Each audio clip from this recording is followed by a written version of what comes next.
Hello there. If you would like to either retire early or retire comfortably in later years when you're older, um, basically have a look at these figures and see the kind of savings that you can achieve through your life. Now, I would like to think that someone could afford to save $10 per day. I know for some people that can be hard, but if somebody's working, say, full time, then they should be able to afford $10 per day to save, providing they're wise enough. If they are able to save $10 per day every day for the rest of their life and they wanted to retire early, well, if they were to save $10 per day for 40 years, then they could easily achieve $277,817 by the time that 40 years was up. So for example, if an 18-year-old was to save $10 per day for 40 years, then they could have, by the time they're 58, $277,000 in their bank account.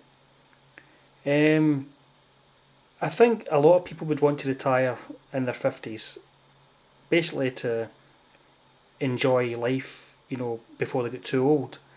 But if someone enjoyed their job and they were willing to work on until they were, say, in their late 60s, then it would be easy enough to save up to $416,000 per year.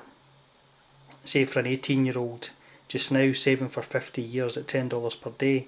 If they were to retire at 68, then that's the kind of money they could have in a savings account to enable them to retire very comfortably.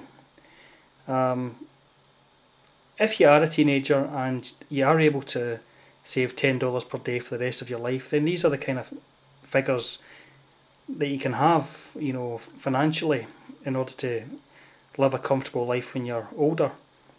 I know you might think, well, it's going to be years and years before I get too old, but you'd be surprised how quickly the years go by. And as a 40-year-old, I've realised that the years do go by very quick, and the older you get, the quicker the years go by, so to speak. So I would definitely advise people to save early and save wisely, and that way they can be comfortable financially when they're older. I hope this video has been of help to you, and I hope it inspires you to save and be comfortable when you're older. Thank you very much.